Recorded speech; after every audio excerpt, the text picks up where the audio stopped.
AK. Ramanujam அவர்கள் எழுதிய a flowering tree and other oral tales from India என்ற புத்தகத்திலிருந்து மொழிபெயர்க்கப்பட்ட கதை இது. இதை மொழிபெயர்த்தது நானே. கதையின் பெயர் பாட்டும் கதையும். ஒரு நல்ல பாட்டும் ஒரு அருமையான கதையும் தெரிந்த ஒரு குடும்பத் தலைவி இருந்தாள். ஆனால் அவள் யாருக்கும் அந்த கதையை சொன்னதில்லை. எப்பொழுதும் அந்த பாடலை பாடியதும் இல்லை. அவளுக்குள் சிறைப்பட்டிருந்த பாடலும் கதையும் திணறிக் கொண்டிருந்தன. எப்படியாவது வெளியேறி தப்பிவிட விரும்பின. ஒரு நாள் அந்த பெண்மணி அசந்து தூங்கிக் கொண்டிருந்த போது அவளது வாய் சற்று திறந்திருந்தது. தருணம் பார்த்து காத்திருந்த கதை வெளியே குதித்து செருப்பாக மாறி வீட்டுக்கு வெளியே அமர்ந்து கொண்டது. பின்னாடியே பாடலும் தப்பித்து ஒரு முழுக்கை சட்டையாக மாறி கொடியில் தொங்கியது.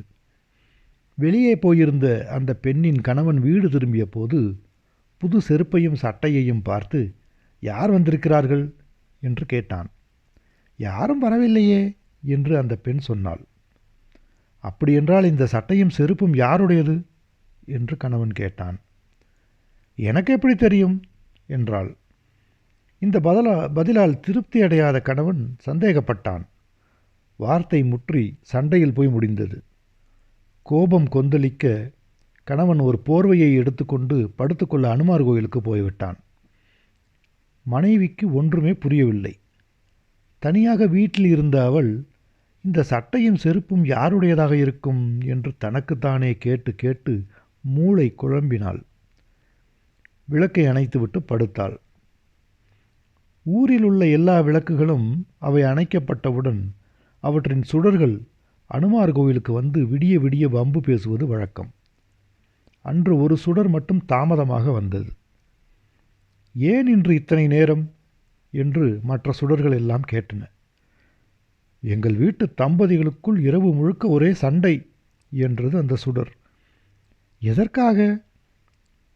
கணவன் வீட்டில் இல்லாத போது ஒரு சட்டையும் செருப்பும் வீட்டிற்குள் வந்திருந்தன. அவை யாருடையவை என்று அவன் கேட்டான். அவள் தெரியாது என்றாள். அதற்குத்தான் இவ்வளவு சண்டை. அந்த சட்டையும் செருப்பும் எங்கிருந்து எப்படி வந்தன? அந்த பெண்மணிக்கு ஒரு நல்ல பாட்டும் ஒரு அருமையான கதையும் தெரியும். ஆனால் அவள் இவற்றை யாரிடமும் பகிர்ந்து கொள்ளாமல் இருந்தாள். அடைபட்டு மூச்சு திணறிக் கொண்டிருந்த அவை தப்பி வெளியேறி சட்டையும் செருப்புமாய் மாறி அவளை பழிவாங்கிவிட்டன. அந்த பெண்ணிற்கு இது தெரியாது. அங்கே தூங்க வந்திருந்த கணவனின் காதில் இந்த விஷயம் விழுந்தவுடன் அவன் சந்தேகம் நீங்கியது. விடியற்காலை வீட்டிற்கு போன அவன் மனைவியிடம் பாட்டையும் கதையையும் பற்றி கேட்டான். பாட்டா, கதையா, அது என்ன என்றாள் அவள்.